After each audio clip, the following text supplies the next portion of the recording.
Do you remember your first day working at Pixar? I do.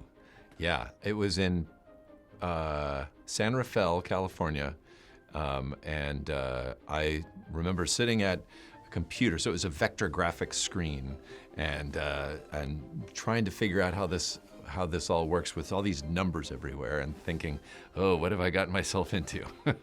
There were only like 10 of us, so everybody did everything. I mean, I did some amount of writing and modeling and animation for sure. I think the main job that I understood I was being hired to do was the movement, the animation. But yeah, everybody had to do everything because there was not very many people. No, the first thing I worked on was a commercial. It was a Listerine commercial. It was boxing. They had done 4, I think, short films, and I guess in my head I was imagining joining the crew and making more short films. But instead we did these commercials, and then eventually we're working on it was going to be a Christmas TV special, which mutated into what became Toy Story.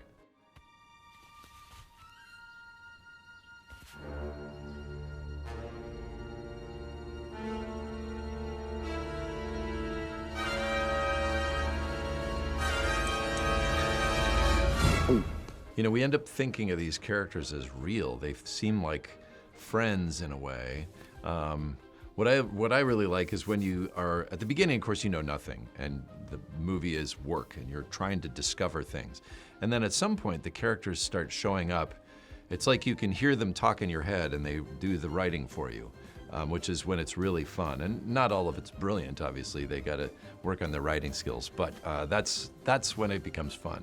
So you have obviously worked on like many of Pixar's most beloved films. Like, do you yourself have a favorite? No. I can't really see the movies the way that the audience does, because I just remember the experience of making it, of the difficulty of, oh, this scene was so hard, or, this animator got mad at me, and so we had to redo it again. And, so I see the movies that way as opposed to the way I think I saw Up. Well, the other thing is I don't really watch the movies once they're done. Once they're finished, I put them away and go forward. But we saw Up recently. Oh, I think Michael Giacchino was doing a live score, and I thought, hey, this is actually kind of funny. So I feel like now, with whatever that is, 15 years, I can kind of start to see it maybe the way you do. Is there like any of your feature films that particularly like stands out to you as that was like really fun or really rewarding to make that film? Well, it's hard to not answer Up to that question, because we got to travel to Venezuela to hike up to one of these tabletop mountains they call tepuis, ends of the earth, and I don't think we would be able to do. First of all, it's in Venezuela, so it's a little hard to travel to now, and I don't know if my knees would make it. So there was just this wonderful sense of adventure that I think we were able to capture and put into the movie through the characters. We definitely, the sense of authenticity, I don't think, these were the days it was early internet, so even the kind of plants and things weren't readily available. We had to take pictures and figure out our own way of interpreting this world, this weird place. And the crew on that one was really fun, just great people. We had a lot of laughs and a lot of joy making that movie.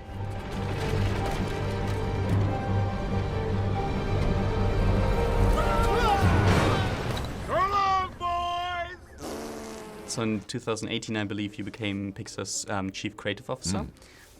So what can you tell us about what that role entails and what your day-to-day looks like now? So obviously an animator brings the character to life. A director is kind of over the whole story. My job is to make sure that each directing unit, every team that's making their own movie, is as good as it possibly can be, and be kind of an objective audience before the rest of the world sees it. So, we'll look at a movie and go, okay, why is this not reaching there? Why is it not touching me? Well, I think it's because of, and I'll work with the team to try to diagnose what the problem is. If there's a problem on the team, maybe we need a different writer, maybe we need some new story artist.